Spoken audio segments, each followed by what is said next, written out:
Hey guys, it's Al, and I'm coming back to you with another video installment to accompany a piece I'm writing on LinkedIn, which I'm actually really excited about. Unlike usual, where I come on here and say that I wanted to specifically kind of explain everything in greater detail, this piece is actually coming about because of the sheer excitement and giddiness that I got off the topic. Because as many of you know, I kind of look at myself as a person who kind of serves as a bridge point between faith and science. So anytime that I find something that actually mirrors itself or somehow is reflective of two different ideologies that seem to be opposing each other, and I can bring it towards each other in a way that is reflective of a better unicative approach to life, I tend to spring on it. And so this particular piece came about because of the piece I'd written on quantum entanglement, which specifically is a scientific thing where they talk about the fact that there's some particles that are in existence that no matter what distance, no matter how vast it is, no matter how many light years are between them, that they are still intermingled with one another, and that we are then now trying to figure out why that is and how that actually works. Because one of the great mysteries to our world is that for a long time humanity has been under this belief system that everything is happenstance and that nothing is actually orchestrated and everything is just evolution and that it's just a bunch of accidents all happening at once and somehow we all came to be.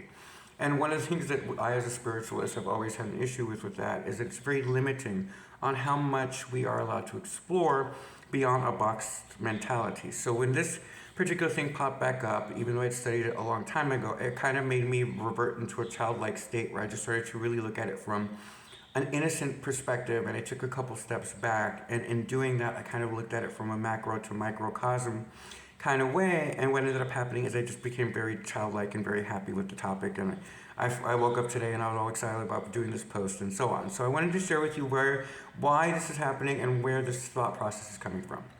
So with the quantum entanglement, one of the great fascinating aspects to that particular field is that they're realizing that you can actually do things to one of the particles, and no matter what the distance is between that and the other particle, that it's its sister or brother, or whatever you want to call it, that it will somehow affect the other particle. And when I was looking at it, I was just thinking about, well, what are human beings and what are we if not an amalgamation of all those particular particles and neurons and electrons and all that stuff? We are exactly that, only we're like the macrocosm to that microcosmic kind of molecular level. And so I started to realize that what if those are like aspects of ourselves that are programmed to then be of service in a way that it has a duality to it, that has another counterpoint somewhere in existence. And could it be that we as human beings, as expressions in physical cells, walking around as the amalgamation of all those particles, are then actually interconnected to someone else? And I found that to be an incredibly romantic idea. And you guys know me, I'm a nurturer, I'm a triple Cancer, triple Leo, so I have kind of that sexiness that I try to look for in life, and so I found it very intriguing and very sexy to me, the idea that this particular quantum entanglement might actually explain some of the more intrinsic aspects to humanity and why we're so connected to some people and so repellent of others. And I started to really look at it from the stance of like, well, what are magnets? Well, magnets, when they come close to each other, can repel each other, right? If it's the wrong end of the spectrum.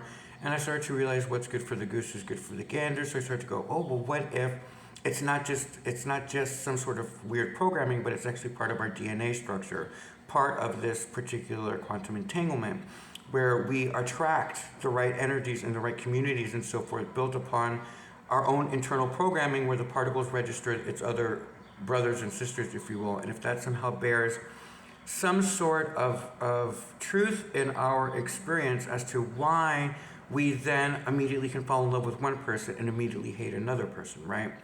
And so it was something that was just very grounded in reality and something that just made me kind of happy in the sense that that kind of is something explorative that I thought a lot of you would be interested in, because again, we're trying to bring everybody towards each other, whether you're faithful or you're scientific. There's so much that we mirror, but we just say it in different wording in the House of Babel, where we continuously speak towards the same direction but in different ways, and it causes a lot of confusion and a lot of chaos when people are actually all kind of agreeing with each other, only in different vernacular.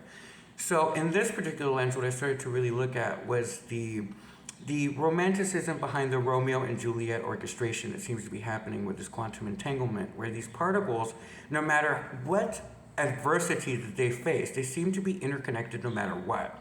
And so what you do to one seems to affect the other. And I just started to really think about spiritual terms and things that we say like soulmates, or we say twin flames, and all of this vernacular that we use to basically explain quantum entanglement from a spiritual lens, and how I thought that was really funny to me that it's taken us this long to kind of go, oh, well, what if they're the same thing? What if, as an amalgamation of all these things, we are exactly quantumly entangled to another person or another energy somewhere in the cosmos that we're just not aware of because we don't live in their particular dimension or paradigm, whatever you want to say. It's a hypothesis, right? But it's a very explorative, fun, inventive one that seems to be somehow making me very happy. And I thought that kind of happiness is something you share with the world, and so I'm willing to take the heat from the scientists about how ridiculous it may be to them. But to those of us who are part of the intelligentsia, or part of us who are spiritually minded, or people who are just on the evolutionary ladder trying to find kind of a little bit more of depth to our experience, this seemed like a very good topic to enjoy. And so as I was looking at the whole thing, one of the things that I was thinking about was, why is it that some of us can meet someone and immediately fall in love with them and know that they're our life partner and not be able to explain it? Could it have something to do with quantum entanglement? And then the other aspect was, well, why is it that some of us meet each other and can't stand one another? And I immediately thought of the magnets and how they repel each other. And could that be a form of quantum entanglement? Because the more I looked at it, the more I realized it wasn't just a romantic gesture. It wasn't just some accidental thing that's happening. It seems to be purposeful from a universal design. And why would that be when we're so indoctrinated into believing that everything is just accidental, right? That it's just an evolutionary ladder that has no merit and has no purpose behind it. There's no formation to consciousness other than we're just starting to kind of, figure it out on our own. And so some of us are branching out and going and kind of exploring these topics in a way that's very explorative. And so, but as a structure, as an organism, as an anthill, if you will, we haven't gotten to the point where we really explore this beyond the 3D paradigm. Everything has to be factual. But with this topic, I started to really look at the aspects to it that seem to relate to the human condition and grounded it in this particular thesis. And so I was really, really enjoying the topic because of all of the implications that it seems to branch out to, like a spider. And so as I was looking at the web, one of the things I noticed is it's not just romantic. Like I said, there are soul tribes that spiritualists believe in where you are somehow intrinsically connected to other human beings that have similar life purposes that you do. And you've never really come to understand why it is that there is that deep-seated desire to either work with each other or that there's an attraction there, even if it's just friendship-based or business-wise. We seem to know internally who is for us and who isn't. And a lot of what we go through in chaos and turmoil is when we ignore that intuitive prompting. But in this quantum entanglement, one of the things that I started to really look at is I was like, well, is it really intuitive by nature then? Or can we follow this train of thought and maybe think that it's actually biological? Like there's just something that's within our DNA and the particle structure that we're made of that lets us know whether something is for us or whether it's not for us, based on actual purposeful design. And I thought that was really interesting. So as I was writing the piece, one of the things that I really enjoyed about it was all of the ramifications that it has in a general life setting. Because for many of us, we live in this world where we live in polarization, right? In the House of Babel, and everybody talks different languages, and even though they're all saying the same thing. But we tend to live in a very compartmentalized existence, right? We only know our own experience, but we tend to run into someone along our journey in life that seems to have a similar background that we do, just dressed in different clothing, right? Like a scientist that I run into that is somehow spiritually based because of their upbringing will probably come to the same conclusions that I've come to from a spiritual lens than becoming more scientific later in life. But by the point that the two entangled beings meet each other, they will more than likely have arrived at the same point at the same time. And could that be a form of quantum entanglement in a physical expression, right? Because for spiritualists, we look at the world and we realize that nothing is accidental and everything has purpose, and that all of us are basically within, a membrane, if you will, if you want to call the Earth an academy or a membrane or whatever you want to put the label on it. We do understand that we're part of a greater whole and that all of us are aspects to that diamond. And the diamond shines very brightly. It's called Earth, and we all are a part of that experience. But one of the things, I'm sorry about the noise, guys. My neighborhood has been lit up with life today, and I have not minded it. It's just been very loud. So if you hear things, sorry, not sorry. It's just my neighborhood is just enjoying its experience today. Birds chirping, trucks passing, like it's just been on and on and on thing today, and I'm just enjoying the hell out of it. So, going back to the topic. So, with that train of thought, what I started to realize is that all of these things are not accidental. And spiritually speaking, we as spiritualists or as religious people have come to understand that we're all part of a God structure, whatever you consider source to be, and that there is organization and structure, and there's a unicative aspect to us that is trying to bring us towards each other, which is why I'm so dedicated towards rigid faith in science in ways that mirror each other. But where does that drive come from? Is it part of my DNA? Is it part of my programming within whatever you want to call it, matrix or simulation? Is it part of something grander, a greater design? And as I was looking at that, I was thinking about if it was internalized in a way that's part of my actual DNA. And what that might mean as far as the quantum entanglement with other human beings, because I couldn't help notice that I'm attracted to specific people, even if I don't agree with them. You guys have seen there are people that I vehemently disagree with politically, even though I don't get involved in that crap, that I don't necessarily agree with, but that I respect and that I've actually written to and put content out there about why I appreciate their opinions and why I think that they're part of our simulation. So it's not one of those things where I could always necessarily explain it, and I've kind of had to defend myself a couple of times because of how spiritual I am and some of the people that I endorse. In a way that sometimes made me feel a little bit awkward because I didn't really understand where that connection was to that person. And so as I was looking at the quantum entanglement, I was tickled by the idea that it may be something internalized, part of our particle structure, part of our molecular level, that makes us register a familiarity, almost like a family dynamic with things that are not physically explainable at this level. And so as I was looking at it, I started to really get tickled even more by the concept of why people believe in what we call soul tribes. And that basically is where you register another being, another soul, if you will, that you come into contact with. And you guys have had similar life experiences in one way, shape, or form. Somehow you ended up at the same crossroads as the other person, and it's almost orchestrated. And you know it in the moment. You know when you meet that friend that's supposed to be like your best friend, or you know when you meet your husband or your wife. Or you know when it's time to have there's a knowingness that comes from somewhere innate within us. And I was wondering how much of that played into this quantum entanglement with other energies. Because I couldn't help but kind of be romanticized by the idea that the great creator or source has created family dynamics within a spiritual level that is now seemed to be mirrored in the discovery of the quantum entanglement, because it kind of registers our awareness to a point where we can kind of go, oh, that's why I'm really connected to this person, even though I'm just knowing them, right? Because like you've met people that you immediately feel like you've known them your entire life, or that somehow come into your life at the exact right moment when you need to be reinforced to keep going. And where do those ties come from? And so this quantum entanglement thing really interested me in a way that actually helped us kind of maybe look at it from a different perspective, which was, what if it's just intrinsic to who we are and part of our DNA structure? And then on the flip side, I was thinking about all the people that repel me. Like, they're just people on this planet that I will never work with. I have a zero tolerance for certain things, and they wouldn't respect my principles and my morals and ethics anyway.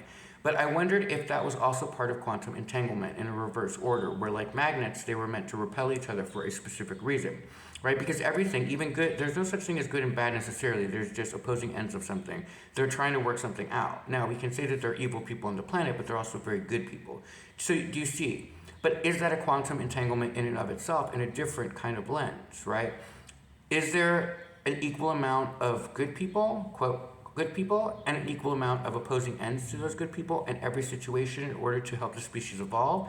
Because if so, then that's orchestration, and that's purposeful, that's consciousness. Acting in full, in full manifestation. I was going to say something else and I totally screwed that up. But the point is, do you see what I'm saying? So, does the quantum entanglement start to help us ground what we've already known at an intellectual level, but that we're only just beginning to explore as a species because of how dogmatic and how limiting we've been as far as never really branching too far away from the herd? And so that all seemed to also be orchestrated, because I had started to notice recently that there's a lot more spiritualists speaking to the same end, speaking to the same dynamics, and how much of that is shared consciousness, and how is that connected? And so the quantum entanglement thing became something of a fascination to me as I was writing it, because it just seemed to present a lot of possibility and potentialities for our world in a way that kind of helps us better grasp the possibility that what we think is random is not necessarily always random, and the connections that we make with other people are actually intended to always come together at the right time. Because one of the things I noticed with the actual quantum entanglement theory was that they look at it from the lens of the distance between them. But I've always wondered what happens when the particles come together. Do they destroy each other always, or do they work together in some way? And my focus then became, well, if we're an amalgamation of those things and we're built in duality where we have a partner in life, whether we know it or not, does that then play out in a physical expression through humanity in some way, shape, or form? Because I had always been fascinated by the ideology behind twin flames, where it said that the great architect, the divine, created certain souls to be twins, to exist as a duality that always exists in the same time frame. And the romanticism behind the idea that they are meant to find each other somewhere along the journey when they're both in alignment and at the right vibration in order to attract each other instead of repel. Because there's something called karmic situations, which a lot of us go through, where we meet somebody that we are hot and heavy for at the very beginning, and we mistaken them for being our life partner, and then they end up being complete catastrophes, and we learn our lesson, and we're repelled from them because we're ignoring our internal monologue or our intuition, telling us that that wasn't the person for us, but we wanted it, and so we went against it, and then it burned us, right? But with the twin souls, one of the things that happens is in the soulmate dynamic, it is said that there's a dance that happens between the both of them, where they might actually agitate each other upon coming into initial contact with each other, where one is either too simplistic or too spiritual, or one too dogmatic or scientific, whatever the initial offset is. Because remember, all things built in pairs have opposition to each other, otherwise they would never separate. So there is a built-in resistance to their dynamic. But in a soulmate situation, what is said is that they can then manifest in friendships, in families, and business affiliations, but very rarely do they turn into a lifelong partner. But the twin flame aspect, which is kind of reflective of a spiritual replication of the quantum entanglement, would then speak to the twin souls that were created by the great architect, if you will, that were always meant to work together, but only when they were ready for each other and when they were able to stop repelling each other and stop being annoyed by the other party. Because again, you're going to have opposition to each other because there's no drama, there's no life without drama. I hate to break everybody's bubble, but there really is no life to experience and to enjoy if there's no dramatic aspect to it, right? And some of the things that we get the greatest reward is when we jump over the greatest hurdles. And so in this quantum entanglement, one of the things that it offered us was this consideration that some of the opposition that we experience every day is somehow building us to then find the right partner. And in this case would be the twin soul, the twin flame that we're meant to be with. Because if you reach the person before you're ready or before they're ready, then you would immediately do what magnets do, is you would repel each other, because there would be no semblance of understanding of yourself and your truth enough for the other person to gravitate towards that and to identify what it is that they love or like about you.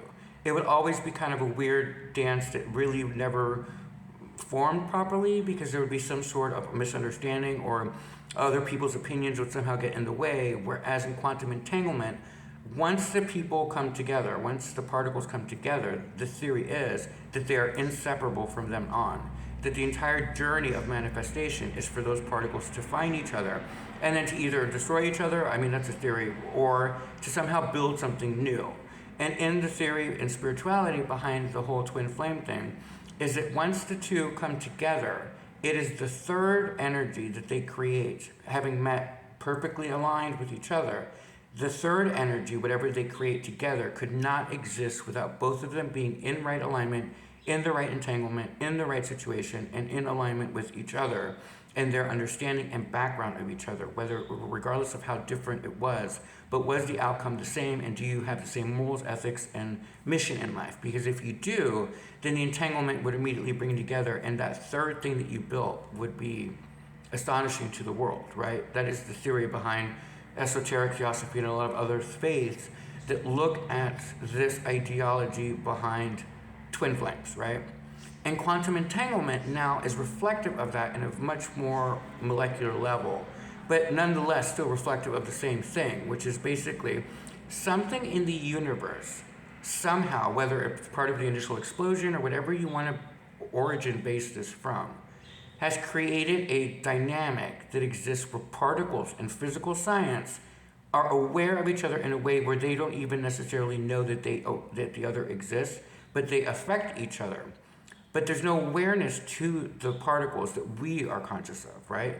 So it's almost like what you do unto one affects the other no matter the distance, but they're not conscious of it. The question I was posing with this piece was what happens if they become conscious of the fact that they may be entangled with another soul? Would that change the way that they operate and live their day-to-day life? Because at the end of the day, what is it that the universe is trying to accomplish by having them paired together at all? And so it was a giddy moment. I just thought it was just the funniest thing in the world, and I started to just go off on like a little tangent in my head about all of the possibilities. But as far as the species goes, there is so much we yet don't know about space and science and about so many things, but we do understand that as above, so below principle. And the more that we all start putting our content out and the more that we originate original creations and thought forms, the more that we're starting to see that we echo each other in a way that mirrors other people. And some of them are complete opposites of us. So is it possible that the entanglement that we're experiencing and what we perceive as consciousness is nothing more than being entangled by the great creator in a way that is always meant to come together at some point for whatever the ending may be, right? Because we don't always know what the great creator or the great architect or God, whatever you want to call it, what their purpose is for why they do certain things. But we know there's always a reason.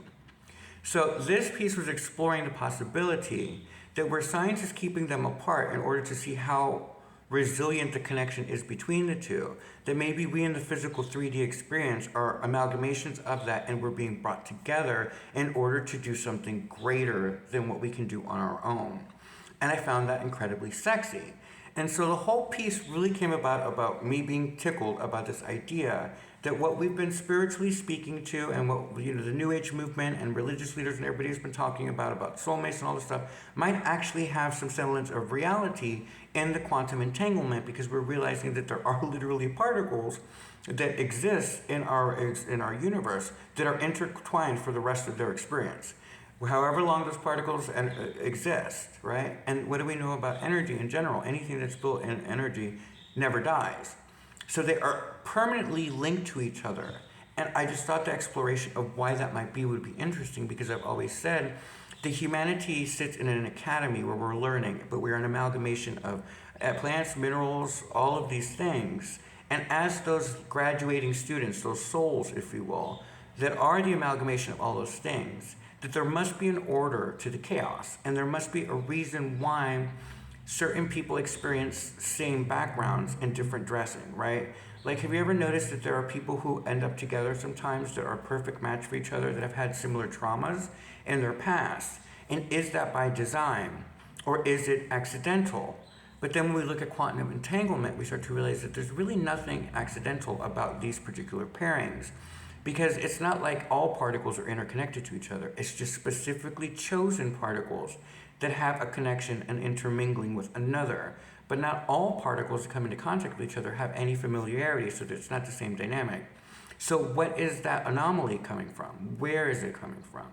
And so the subject matter just was something very interesting to me, because I started to really look at it from the lens of why I'm attracted to certain people that I've never met in my life and probably might not ever meet in my life, or why I think the way that I do, and then find my own words coming from other people in different ways, right? Like, how is it that some of us think the same way when we have a different background? Some of us live across the entire planet from each other and seem to agree on philosophical and theological topics, and yet we've never actually studied the same thing or worked the same way, but somehow we're interconnected with that thought process at that vibration, if you will. And what is that vibration if not like a string? Which then leads me to the next piece I'll be working on, which is going to be string theory, and how that is a whole different kind of romantic thing that I believe in, that there might be a real thing, because I just find it to be incredibly harmonic. Which then leads to the third one, which if I have enough time this week will be this piece on the whole thing relating to quantum entanglement. The second piece will be on string theory, and then the third piece, hopefully by the end of the week, if I have time and if work doesn't get in the way, because I'd love to do this all the time, but I still have to pay my bills, so I have jobs that I need to do. But if I get a chance to, the third one will be on vibration and frequency, because of how much semblance and how much of that seems to play a part in our 3D experiences and what we see and perceive every day. So all of these things are all playing out in kind of a sequential order, but for this piece I wanted to kind of more focus on the quantum entanglement.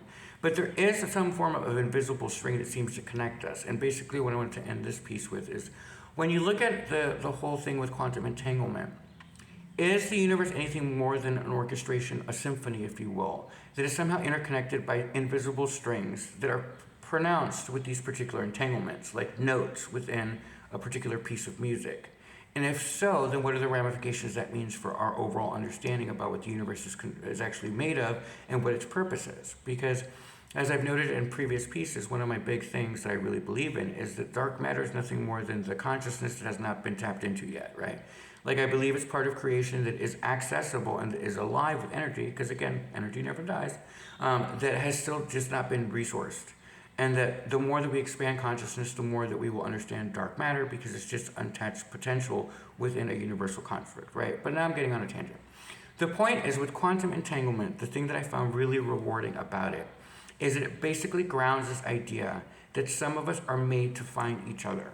And that it can come in friendships, it can come in soul tribes, and it can come in communities, it can come in the work that you do and the mission you have on the planet and the purpose you have in life, and especially your partner, your lover, your husband, your wife, what have you. All of those things seem to be now being indicated almost like a wink-wink situation from the universe, that everything is purposely done and there's nothing accidental. And what does that free us up to do, if not to then just relax and know that when we're ready, whoever we're entangled with will present themselves, whether it's karmic or whether it's the actual soul tie or whether it's whatnot. All of that has an amazing plethora of possibility and potentiality hidden within it, if we would only venture into this ideology that some of these things are reflective of each other and that some of them actually have merit to our everyday experience. Because when I was talking to a friend of mine, we have basically agreed that we're going to stop worrying about relationships and, because let's face it, the divine can be a great cock blocker. I hate to be graphic, but he really can be. If the person's not right for you and you're on his payroll, the great architect will stop you from having any type of social life or any type of anything in order to keep you in alignment. But what if that alignment isn't just for your own betterment, but because she is saving someone special for you, that you two are about to meet each other? And does that then release you from trying to control the environment and to just relax and let it go and go with the flow? Because if you can do that, then this entire conversation is an incredibly rewarding one to have, and one that I'm happy that I'm sharing. Because when it's all said and done, if there are some of us who are entangled with other people, then we just have to release control of understanding that it's not going to come together until both of you register why you're entangled. And so this is a great medium for a lot of people to kind of just breathe a little sigh of relief and just go, well, I don't know if I have a twin flame or twin soul, whatever you want to call it, or if I'm quantumly entangled with another being made up of the same particles that I am made up of. Because I don't know where they are, I don't know who they are. But if that is a possibility, then maybe I should just relax and let the boss do what he's going to do, because at the end of the day, I know that he's going to block me, she's going to block me, it's going to block me from having anybody else that isn't in that alignment, because it doesn't want me to miss the right entanglement. And so how does that then play out with partnerships and business affairs? Like, one of the things that I've been cautioned a lot lately is that anything that comes towards me right now, I need to read the fine details and be very, very adamant about making sure that anything I don't understand, I need to clarify, because who I am, my faith, my morals, and my ethics are not for sale. But I am very interested in being of service to humanity in some way, shape, or form. And so all of these things are kind of nuanced, intuitively prompted to me from a higher perspective. But this idea that someone else out there might have the same promptings, though hidden in a different fashion. Like, let's say that they believe that they just get these random, amazing scientific ideas or whatnot, or analytical ideas, and they think of it analytically. They're still getting the same information and the same end results. They're just having it come to them in a different way that falls into alignment with where they are in the evolutionary ladder. But that doesn't mean that we're not like a double helix, where we're not at the same stage of evolution. It just means that our entanglement is waiting for us to then be able to do this thing where we connect, like the helix, right? Like the wave. And so it was a very interesting dynamic that I just kind of stepped on when I started to look at this whole thing. And it just made me feel like a child again because there was just so much wonderment and imagination attached to it that I thought, well, if this is the one thing I can contribute it for this week, then I've succeeded in life. If I can make you guys step outside of your comfort zone and maybe look at the world a little bit differently and go, well, what if some of us are permanently entangled with other beings on the planet, only we just don't know it because they live across the world from us? Then we've made it this far to end up at the same academy within the same scope of reality in the same dimension. And so the only distance that would now need to happen is that one of us would need to approach the other upon registering why we're so attracted to each other. And if it's quantum entanglement, then maybe that's the piece of the puzzle that we've been waiting for in order to make our consciousness click into why we're suddenly attracted to a particular person. And that's where I kind of want to leave it. I mean, that really was the basis of this conversation. So though I'm going to move on to string theory next, I might stop in on my YouTube page just to kind of follow up with this once I've looked at the video. But since I don't really edit anything and I kind of put my content out just as it is, because there's no falsity to who I am, I may come back and do something, but otherwise I'm going to move on to string theory for the next part if I have time for my work week. But just know, guys, like there's so much. If I have served in any way, shape, and form, one of the things I really hope comes out of this tirade, if you will, is the fact that if you've never really been a scientific mind, if the idea of romance and sexiness to this particular thing somehow gets you to look into quantum entanglement or to look into quantum physics and into some of the more scientific aspects, if that kind of branches you into exploring something more advanced and more explorative, then I've succeeded in my life, right? That's basically what we're here to do, is to bring love, joy, light to each other and to hopefully bring education that makes people feel uplifted and that gives them hope that there's a greater tomorrow. And if quantum entanglement somehow brings you solace and, or at least interest in something to actually look at for a little while to distract you from whatever's going on in your life or in the world, then I've succeeded in this particular posting. But in the end, it really was just about all of the possibility that comes with this idea of quantum entanglement and how it doesn't necessarily just have to be a physical expression, as above, so below. Is there some truth to the idea that we as souls are equally entangled as just as our particles that make us up in the physical world? And if so, doesn't that then scream a little bit more organization, a little bit more purpose into why we sometimes experience some of the trauma that we go through in our life? Because somehow it's going to align with someone else's trauma that was always intended to be our partner, but it wasn't going to be revealed until we were ready to register and understand that it was always meant to happen. What is yours is always yours. No one can take it away. And so doesn't that then make you feel a little bit giddy and knowing that there's possibility out there for you to always find the right person when you're ready? And what if the moment that you needed to be ready was just to consider the idea that you've always been entangled with one other person on the planet? And if not, well, then you go about your business like nothing else. But for those of us who are possibly feeling drawn to a particular person or feeling like a deep-seated need to reach out to someone that we may have never met or that we've only seen in passing, then this may just be the right propelling energy to get you to do that first step.